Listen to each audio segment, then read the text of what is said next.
அஸ்ஸலாமு அலைக்கும் ஃப்ரெண்ட்ஸ். நம்ம இன்றைக்கி என்ன பார்க்க போகிறோன்னா, முட்டை சாதம் எப்படி பண்ணலான்னு பார்க்கலாம். அதுக்கு தேவையான இன்க்ரீடியன்ட் என்னென்னா, வெங்காயம், தக்காளி, வறுத்த உருளைக்கிழங்கு எடுத்துக்கணும், இஞ்சி பூண்டு 1 ஸ்பூன் எடுத்துக்கோங்க, அரைச்சது, அப்புறம் கொத்தமல்லி, முட்டை. தேவையான இன்க்ரீடியன்ட். கடாயில் நல்லெண்ணெய் ஊற்றிக்கோங்க. எங்கள் வீட்டில் நல்லெண்ணெய் இருந்துச்சு, ஸோ நல்லெண்ணெய் ஊற்றிக்கிட்டேன். கொஞ்சம் தான் ஊற்றிருக்கேன். அதுக்கப்புறம் வெங்காயம் ஆட் பண்ணிக்கோங்க. நல்லா நீட்டமாக நறுக்கின வெங்காயம் ஆட் பண்ணிக்கோங்க. நல்லா கிண்டி விட்டுக்கோங்க.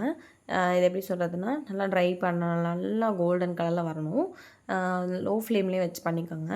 எண்ணெய் கொஞ்சம் ஆட் பண்ணிக்கோங்க. அதுக்கப்புறம் ஒரே ஒரு தக்காளி தான் ஆட் பண்ணியிருக்கேன். ஸோ டேஸ்ட் நல்லாயிருக்குன்றக்காக அதையும் நல்லா கிளறி விட்டுக்கோங்க. இப்போ என்னென்னா, எண்ணெய் நான் கொஞ்சமாக ஊற்றிருப்பேன், ஸோ அதனால் வராது. உப்பு ஆட் பண்ணிக்கோங்க.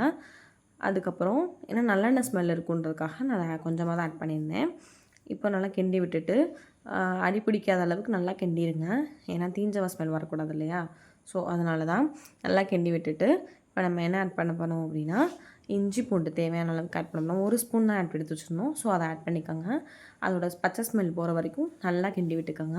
ஏன்னா அடி பிடிக்கும் இஞ்சி பூண்டு ஆட் பண்ணதுக்கப்புறம், ஸோ அதனால் விட்டுக்கிடுங்க. அப்புறம் வந்து என்ன 6 முட்டை ஆட் பண்ண போகிறோம்.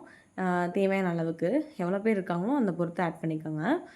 அதை நல்லா கிண்டி விட்டுட்டு தேவையான அளவுக்கு இதை பச்சை மிளகா இருக்குல்ல, அதை நான் போடலை, ஸோ அதனால் மிளகாத்தூள் ஆட் பண்ணிக்கோங்க. வீட்டில் அரைச்ச மிளகாத்தூள் ஆட் பண்ணிக்கிட்டு கொஞ்சமாக ஆட் பண்ணுங்கள். அவ்வளோதான். ஏன்னா ஒவ்வொரு இதுவாக இருக்கும், காரமாக இருக்கும். அவ்வளோதான். நல்லா கிண்டி விட்டுட்டு இப்போ நான் வந்து தனியாக வறுத்து வச்சுருந்த உருளைக்கிழங்கு ஆட் பண்ணிக்கிறேன். அது எப்படி போட்டேன்னா, சிக்கன் மசாலா போட்டு வறுத்தேன், அதை ஆட் பண்ணியாச்சு.